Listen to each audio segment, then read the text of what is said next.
September 25th, 1066. The morning air in Yorkshire is deceptively peaceful, a veil of tranquility about to be torn asunder by steel and screams. Upon the waters of the River Derwent stretches a wooden bridge, narrow and vital, the only path across the water. On one of its banks, Chaos is the only commander. An entire Viking army, the conquerors of the North, the most feared men in Europe, has been caught at the worst possible moment, scattered, without their mail coats, enjoying the warmth of an unexpected day. They now run in desperation, trying to form a line, to find a shield, to brace for the annihilation marching toward them. Panic is a plague that spreads faster than fire, an icy poison in the veins of warriors who had never before known the true terror of helplessness. From the opposite bank, a force of nature advances, a human tide of vengeance and discipline. They are 15,000 Anglo-Saxon soldiers, a glacier of round shields and spear points reflecting the sunlight. After a legendary forced march covering nearly 300 kilometers in just 4 days, the army of King Harold Godwinson has arrived to reclaim its kingdom. There is no hesitation in their steps, only the thundering rhythm of relentless justice. Every man is a cog in a perfectly oiled war machine, with morale high and the certainty of victory in his eyes. They have come to wipe the Viking threat from the face of England, and Stamford Bridge is the gateway to that eradication. For them, the battle is already won. All that remains is the butchery. But the tide of steel stops. The implacable advance of 15,000 men is brought to a dead halt, not by a shield wall, nor by a cavalry charge, but by the silhouette of a single man. Planted in the middle of the bridge, blocking the path like an ancient oak, stands a colossal figure, a giant torn from the wildest sagas. He wields a massive two-handed Dane axe, a weapon designed to cleave men in two. His bare chest is slick with sweat and fury, and from his throat erupts a primordial roar that rises above the clamor of the imminent battle, a direct challenge to the entire English army. The bridge was not defended by a man. It was the lair of a beast, and the beast had no intention of moving. At the head of this Anglo-Saxon tide rides a figure forged in crisis and determination, King Harold Godwinson. He is no bloodthirsty tyrant, but a cunning general and a king desperate to save his realm. Exhaustion marks his features, a profound fatigue born from one of the most impressive military feats of the age. His army has devoured almost 300 kilometers of hostile terrain in only 4 days, a marvel of endurance and logistics that speaks to exceptional leadership and an iron will. His motivation is pure and sharp as a spear point. He has come to annihilate the Norwegian invaders, led by the legendary Harald Hardrada, and secure his crown. Surprise has been his primary weapon, executed with devastating precision. And in his mind, the battle is merely the epilogue to his brilliant strategic maneuver. The force he commands is the Hammer of England, an army of approximately 15,000 souls united by a singular purpose. This is no disorganized mob, but a formidable military force combining two crucial elements of Anglo-Saxon power. On one hand, the Fyrd, the levy of free men who defend their homes with a ferocious tenacity. On the other, the core of his power, the Huscarls, professional warriors, the King's Elite Guard, equipped with the finest mail coats, helmets, and shields, and trained in the art of war since youth. This army's morale is a weapon in itself. Driven by the presence of their king and the sight of a completely unprepared enemy, they advance with the absolute certainty that victory will be swift, total, and glorious. Their confidence, however, borders on arrogance, a tactical blindness born of an overwhelming advantage. To the English command, the equation of combat is simple and decisive. Their massive numerical superiority, combined with the element of surprise, should result in a quick and efficient slaughter. They cannot conceive of a scenario where the flow of battle is dictated by anything other than brute force. The wooden bridge that stretches before them is not seen as a tactical challenge, but as a simple inconvenience, a temporary funnel that will soon be cleared. Their fatal blind spot is the inability to recognize that terrain can transform a single man into a bastion. They underestimate not the warrior, but the geometry of war, believing that their power can overcome any obstacle without the need for subtlety. In stark contrast to the organized war machine opposing him, the challenger is a singular, anonymous, and primordial force. We do not know his name, his lineage, or his history. He is simply the Berserker of Stamford Bridge, a conscious decision by history to turn a man into an archetype.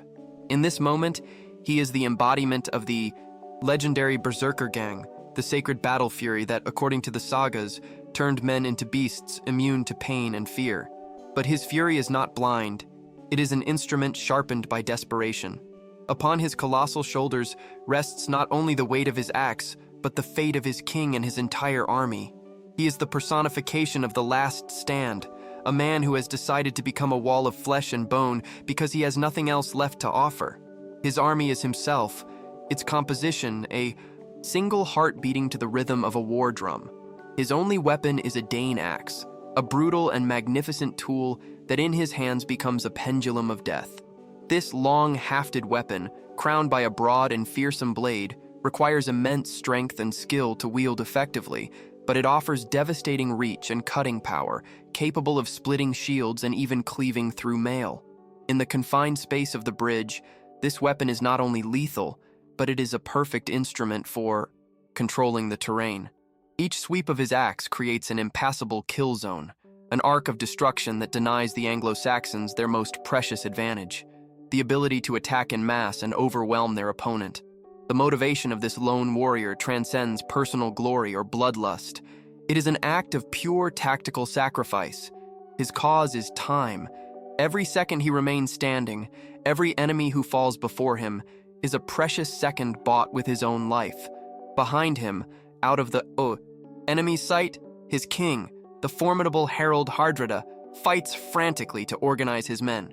The Vikings, caught without their armor, desperately need these moments to form the Skjaldborg, their legendary shield wall. The Berserker does not fight to win the battle on that bridge, for he knows his death is a certainty. He fights so that his brothers might have a chance to survive the battle to come. His defiance is an act of brotherly love disguised as apocalyptic fury. The stage is set. One side, a storm of 15,000 men ready to erase their enemies from history. On the other, a lone giant whose sole mission is to stand in the path of that storm. The bridge is the chessboard, and the pieces are about to move in one of the most desperate and legendary last stands of all time. This is the kind of story that proves how the courage of a single individual can defy logic and forge an immortal legend. If you believe these sagas of valor and sacrifice deserve to be told, if the echo of past battles resounds within you, then we need you in our ranks. Subscribe to our channel and join our expedition through time. Your subscription is the banner under which we march to unearth these chronicles of heroism. Every chapter of history is filled with moments that define the fate of nations, but few are as visually powerful and emotionally charged as this one. The legend of the Berserker of Stamford Bridge is a testament to the indomitable human will in the face of certain annihilation. If you are ready to witness how this carnage unfolds and discover the tactical genius hidden behind this act of fury, then hit the like button. Your support is the steel with which we forge each new episode, the fuel that allows us to continue exploring the most epic and forgotten corners of the past. Show that you are prepared for the history lesson that is about to be unleashed, and join us in discovering the secret hope that turned one man into a legend. What at first glance seems an act of suicidal rage is, in reality, one of the most brilliant and desperate tactical plays in military history. This is not the story of a simple warrior seeking a glorious death. It is the execution of a flawless strategy born from the most extreme necessity. The secret hope of the Vikings, their stroke of genius, was the instant recognition that the battlefield offered them an unexpected gift. Someone, whether it was Harald Hardrada himself or the anonymous Berserker, saw the wooden bridge not as an escape route or a simple structure, but as the perfect weapon to neutralize the enemy. They understood that in this narrow choke point, the rules of conventional warfare no longer applied. The overwhelming numerical superiority of the Anglo-Saxons was about to become their greatest vulnerability. The logic behind this defense is as simple as it is lethal. On an open field, a single warrior facing an army would be annihilated in seconds. But the Stamford Bridge funnels the entire English force, turning a pitched battle into a succession of single duels. The width of the structure allows only a few men to attack at once, forcing the Anglo-Saxon vanguard to face the Berserker on his own terms. Suddenly, The thousands of soldiers waiting behind are nothing more than frustrated spectators, unable to bring their numbers to bear on the fight. The bridge is thus transformed into a corridor of death, a meat grinder where the reach and power of the Vikings' Dane axe can hold off an indefinite number of enemies, one by one. This tactic did not aim for victory, but for survival through time. The true genius of this maneuver lay in the understanding that, on this specific geographical point, one man was indeed worth more than 1,000. The Berserker's objective was not to defeat Harold Godwinson's army, an utterly impossible feat. His mission was to create a jam of corpses and steel, and to stall the English advance for as long as possible. Every minute of his resistance was a minute that the main Viking army, on the other side, could use to find their weapons, don their armor, and form a cohesive shield wall. The secret hope was not that the giant would win, but that he would die slowly enough to give his army a fighting chance. Time seems to stand still for an instant upon the wooden bridge. On one side, the Anglo-Saxon army seethes with a mixture of disbelief and restrained fury. The initial shock at the sight of a single defender has been replaced by a collective arrogance. Laughter and mockery spread through the front ranks of warriors. To them, this lone giant is not an adversary, but an insult, a madman delaying the inevitable. Harold Godwinson's commanders, impatient to begin the promised slaughter, give the order for their best huscarls to advance and clear the way. An overwhelming confidence hangs in the air, a certainty that this obstacle will be removed in a matter of seconds. The calm that precedes their attack is not one of tension, but of anticipation, like that of a lion observing its prey before delivering the finishing blow. In the center of the bridge, the Berserker represents a completely different kind of calm. It is the heavy, profound silence that precedes an earthquake. His initial furious roar has ceased, replaced by a terrifying stillness that is far more menacing. His breathing is deep and controlled, his knuckles white from the force with which he grips the haft of his axe. There is no rage in his eyes, only absolute, lethal focus. He is alone, a pillar of grim determination in the middle of nowhere, with the distant sound of his own army preparing behind him as his only solace. He has accepted his fate. There is no hope of survival, only the resolve to do his duty. His is the calm of a man who is already dead, and whose only purpose is to take as many enemies as possible with him into the afterlife. The stillness shatters like glass. With a unified war cry, the first huscarls launch their attack. They are 4 of the bravest and best-equipped warriors in England, the spearhead of Godwinson's army, and they charge across the wooden planks with the confidence of those who have never known defeat. The plan is simple and brutal. One will absorb the first blow with his shield, while the others flank and overwhelm him with their swords and spears. The distance closes in seconds. The sound of their leather boots and mailcoats echoes on the bridge, a drum roll announcing death. The crowd of soldiers behind them cheers, anticipating a swift execution and the inevitable advance. The air fills with the promise of blood, the first act of a play everyone thinks they know. But the Berserker moves not like a man, but like an avalanche. Just as the first huscarl raises his shield, the Dane axe descends in a whistling, devastating arc. It does not stop at the wood of the shield. It smashes through it, blasting it into splinters, and continues its journey through the warriors, helmet and skull. The sound of the impact, a sickening, wet crunch, silences the cheers. Before the other 3 can react, the axe is already in motion again, sweeping horizontally.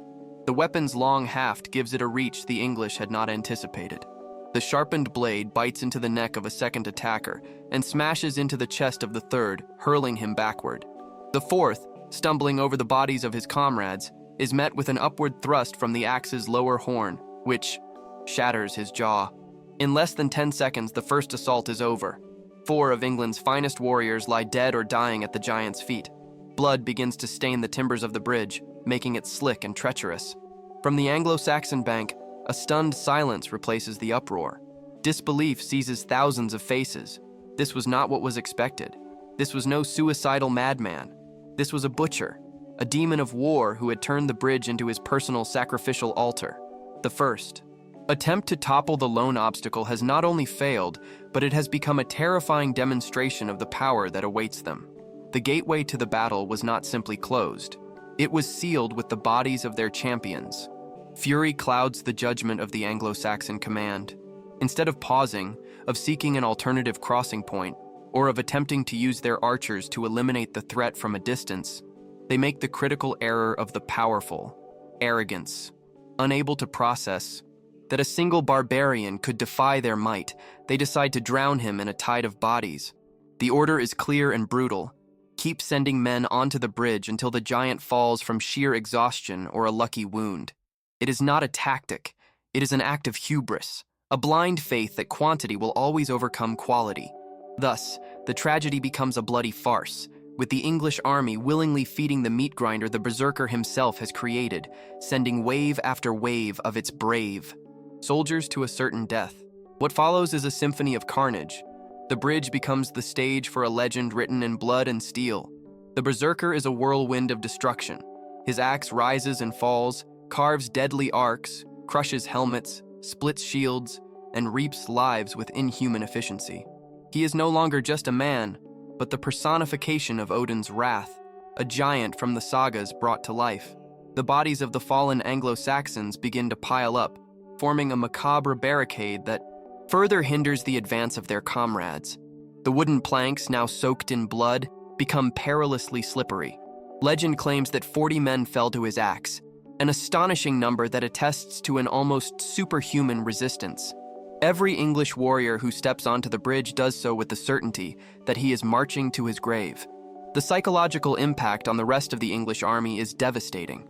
Those in the front ranks, waiting for their turn to die, no longer shout challenges or insults. They now watch in horrified silence, their faces pale with terror. Their morale, once sky-high, crumbles with every blow of the Viking axe. The momentum of the charge is completely lost, replaced by hesitation and fear. They see their brothers, the strongest warriors of their kingdom, being slaughtered with appalling ease. The giant of 15,000 men is being bled psychologically by a single man. Its colossal power has been rendered useless, channeled into a choke point that not only halts its physical advance but also destroys its will to fight. The time the Berserker has bought is measured in English lives. The frustration on the Anglo-Saxon side finally transforms into a desperate cunning. King Harold Godwinson, or one of his commanders, realizes that the bridge is no longer a path but a fortress, and that the man defending it cannot be defeated by conventional means. Brute force has failed spectacularly, and the only option left is ingenuity. The turning point of the battle does not come with a more powerful charge or a stronger champion, but with a quiet and deadly idea. They conceive a plan that is both brilliant and devoid of honor. If they cannot defeat the giant who stands upon the bridge, they will attack him from beneath it. The execution of this new tactic falls upon the shoulders of a single anonymous soldier, whose bravery is of a completely different nature. This man does not face the Berserker's axe, but the cold waters of the River Derwent.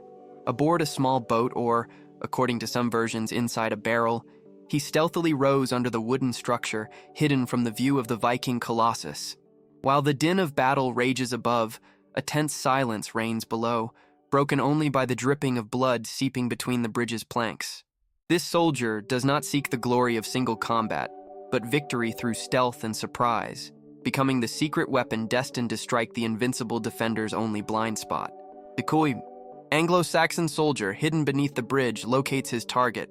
Through the cracks between the wooden planks, he can see the imposing figure of the Berserker moving from side to side, a shadow of death cast upon the water. The Viking, completely focused on the visible threat before him, has no idea of the danger lurking directly under his feet. It is the ultimate blind spot. With his heart pounding in his chest, the soldier raises his spear. It is not a weapon to be thrown, but to be thrust, with the strength of a desperate man. He aims for one of the gaps and, with a choked cry, drives it upward with all the force of his body. The iron spearhead punches through the wood and finds its mark in the giant's unprotected flesh. The blow is cruelly accurate and devastating. The spear impales the Berserker from below, a fatal and unexpected wound that no shield could have stopped. For an instant, the Viking colossus is frozen. Pain and surprise register on his face. His axe, which had been an instrument of unstoppable death, slips from his grasp and clatters onto the wood. The giant staggers, looks down at the impossible wound that has stolen his life, and then collapses. He falls like a century-old oak, with an impact that shakes the entire bridge. A thundering silence descends upon the battlefield. The English stare in disbelief, unable to believe the nightmare is over. The Vikings, in the distance, see their champion fall and know that their time has run out. The spell is broken.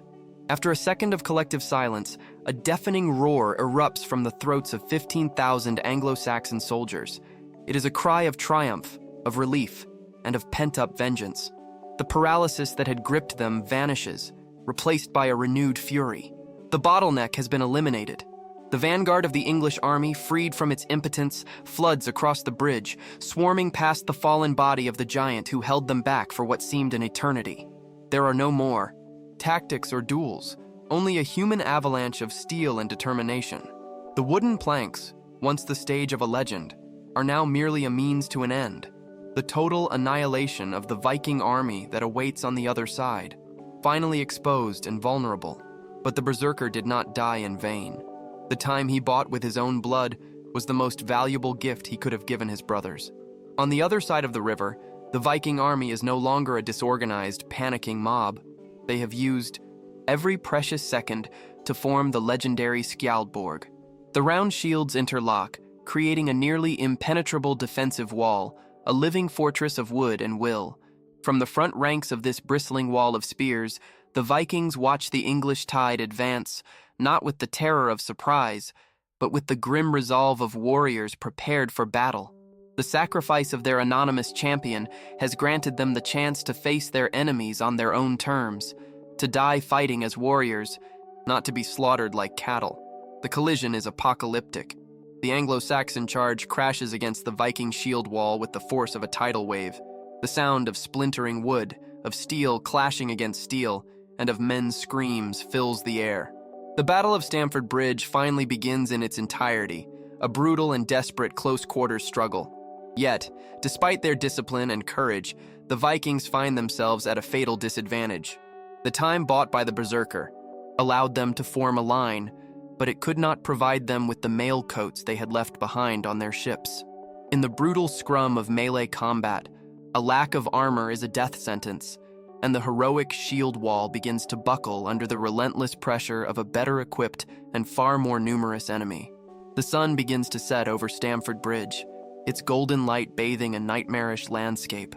The frenetic pace of battle has ceased, replaced by an eerie silence, punctuated only by the groans of the dying. The field is covered by a carpet of corpses, the green grass stained the dark red of blood. The air, once filled with war cries and the clash of steel, is now heavy with the stench of death. The crows have already begun to gather, the first scavengers to arrive at the banquet of carnage. For the victorious Anglo-Saxons, exhausted and caked in sweat and blood, this is the price of victory, a field of fallen brothers and foes, where glory is measured in the number of extinguished lives. The euphoria of triumph is choked by the grim reality of the cost. The figures of the slaughter are almost inconceivable and reveal the scale of the Viking catastrophe. Harald Hardrada's army was not merely defeated, it was wiped from existence. Of the nearly 300 ships that had carried the great Viking horde to the shores of England, filled with warriors confident of conquest, only 24 were needed to carry the few shattered survivors back to Norway. King Harald Hardrada himself, whose epithet was the Ruthless, a living legend and one of the most feared warriors of his time, lay dead on the battlefield. His saga abruptly ended by an arrow to the throat. Beside him perished Tostig Godwinson, the English king's traitorous brother, whose resentment had helped to unleash this bloody invasion. In the midst of the carnage, an act of clemency occurs that underscores the totality of the English victory. Olaf, Hardrada's son, is captured along with the few remaining Viking lords. King Harald Godwinson, far from executing his prisoners, allows them to depart in peace. He grants them the ships they need for their return journey and releases them under a solemn oath that they will never again attack the shores of England. It is not a gesture of weakness, but of absolute confidence. The Viking threat has been so completely neutralized, its military power so utterly dismantled, that the survivors are no longer seen as a danger, but as the remnants of a broken dream, a ghostly echo of an era that had just met its violent and definitive end. The Battle of Stamford Bridge resonates in history for one fundamental reason. It marked the definitive and bloody end of the Viking Age. For more than 200 years, the raids and invasions of the Northmen had terrorized England, defining its politics, its culture, and its warfare. This was no mere raid, but the last great Scandinavian invasion on English soil, led by one of its most formidable kings. The near-total annihilation of this army not only neutralized an immediate threat, but broke the Viking spirit of expansion toward England forever. Harold Godwinson, with this victory, had earned a place in history as the Anglo-Saxon king who had finally closed one of Europe's most violent chapters, securing his kingdom from an ancestral menace. Yet, the most powerful echo of this battle is one of tragic irony. Godwinson's victory, though total, came at a terrible and hidden cost. While his army celebrated in the north, fate had already woven another knot in the south of England. A mere 3 days after the slaughter at Stamford Bridge, William the Conqueror, Duke of Normandy, landed with his army at Pevensey Bay. The news forced Harold to perform another superhuman feat, to turn around and march his exhausted and depleted army another 300 kilometers south to face a new invasion. The very force that had achieved England's most decisive victory against the Vikings was now terribly weakened, weary, and far from home. This direct connection is what makes Stamford Bridge a pivotal event in the history of England and the world. The battle that would be fought less than 3 weeks later, the Battle of Hastings, was contested by an Anglo-Saxon army that had left many of its best men dead on the fields of Yorkshire, and whose survivors were at the limit of their physical endurance. The Berserkers' defense and the brutality of the subsequent combat had bled Godwinson's army just enough to make it vulnerable. Thus, the story of the anonymous hero who bought time for his Viking king is inextricably linked with the fall of the last Anglo-Saxon king of England, whose glorious victory was, ultimately, the direct cause of his final defeat. The legend of the anonymous Berserker has become a pillar of military history, a tale of bravery so pure that it transcends loyalty and nationality. It is a story told with admiration by the descendants of the very men he slaughtered, a definitive testament to the power of individual courage. He, a warrior with no name, achieved immortality. On the other hand, King Harold Godwinson, the victor, the hero who accomplished in a single day what generations of English kings could not, saw his glory vanish in a matter of weeks. His victory at Stamford Bridge should have been the crowning jewel of his reign, the act that defined him as the savior of his people and the destroyer of the greatest threat his kingdom had ever known. But history is the cruelest of poets, and it is full of twisted ironies. Harold Godwinson's victory was so complete, so absolute, that it sealed his own fate. By eradicating the Viking threat in the north, he sacrificed the strength and stamina of his own army. He left his best men on a blood-soaked field in Yorkshire and exhausted the survivors to the limits of human endurance. And as he did so, a new threat, one that descended from the same Viking stock, was landing unopposed in the south. The Normans, whose very name derives from Northmen, were the grandsons of Vikings who had settled in France. And herein lies the final, unforgettable hook of this story. The man who defeated the last great Viking army was, in turn, defeated by their descendants. The force that might have stopped William the Conqueror on the beaches of Hastings lay broken and exhausted hundreds of kilometers away. The last great Anglo-Saxon victory was the direct cause of their final fall. The heroism that ended the Viking Age in England was precisely what allowed a new era, that of the Normans, to begin. The echo of the Berserker's axe on the bridge at Stamford was not only the death knell for his own people, but also, ironically, for his conquerors.